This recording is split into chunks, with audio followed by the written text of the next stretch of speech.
আজকে সুপরিকল্পিতভাবে একটি সাম্প্রদায়িক উস্কানির মাধ্যমে বাংলাদেশে সাম্প্রদায়িক দাঙ্গা বাঁধানোর পরিকল্পিত পায়তারা চালানো হচ্ছে।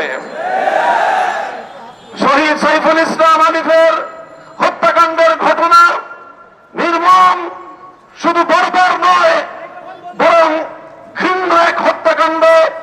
প্রকাশ্য দিবালোকে আদালত চত্বরে একটি সন্ত্রাসী সংগঠনের সশস্ত্র সন্ত্রাসীরা একজন তরুণ আইনজীবী সরকারি কর্মকর্তাকে টেনে হিঁচড়ে নিয়ে হত্যা করবে, এরকম বর্বরতার দৃশ্য দেখার জন্য বাংলাদেশ প্রস্তুত নয়।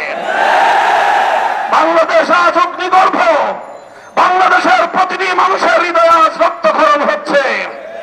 বাংলাদেশের অন্তর্বর্তীকালীন সরকারকে আমরা বলতে চাই, মানুষের এই ক্ষোভ, মানুষের হৃদয়ের রক্তক্ষরণকে আপনারা বুঝবার চেষ্টা করুন এবং যে সকল হত্যাকারী হিসেবে চিহ্নিত ঘাতকদেরকে গ্রেফতার করা হয়েছে তাদেরকেই শুধুমাত্র বিচারের আওতায় আনলে চলবে না। আমাদের স্পষ্ট দাবি হল, এই ঘটনার নেপথ্যে যারা রয়েছে সেই নেপথ্য খুনিদেরকে বের করে মুখোশ উন্মোচন করতে হবে, তাদেরকেও বিচারের আওতায় আনতে হবে। শহীদ আলিফ হত্যাকাণ্ডের জন্য ইস্কনের স্পষ্ট মদতদাতা খুনি শেখ হাসিনাকে আসামি করে তার রেসপন্সিবিলিটির বিরুদ্ধে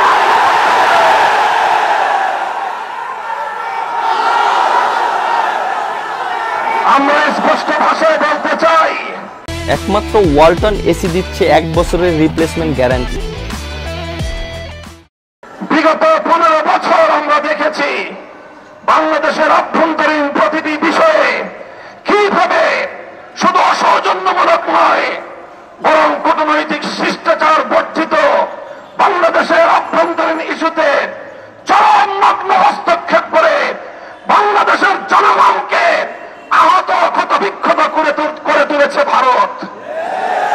আমরা ভারত রাষ্ট্রের বাংলাদেশ নীতির তীব্র সমালোচনা করছি। ভারতকে আমরা স্পষ্ট বার্তা দিতে চাই, বাংলাদেশ নীতি পরিবর্তন করো, তোমরা বাংলাদেশ নীতি পরিবর্তন করো। বাংলা 20 কোটি মানুষ তোমাদের বিরুদ্ধে রাজপথে নামবে।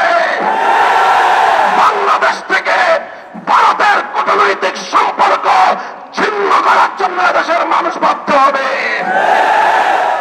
আমরা স্পষ্ট ভাষায় বলতে চাই, আইন শৃঙ্খলা রক্ষাকারী বাহিনীকে আমরা বলতে চাই, চিন্ময় কৃষ্ণ দাস তার তৎপরতার দ্বারা কথা দিবালোকে পরিষ্কার, সে ভিনদেশী গুপ্তচর হিসেবে ভূমিকা পালন করছিল।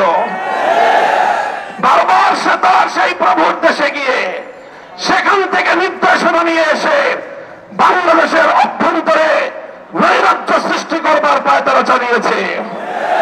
দিনের পর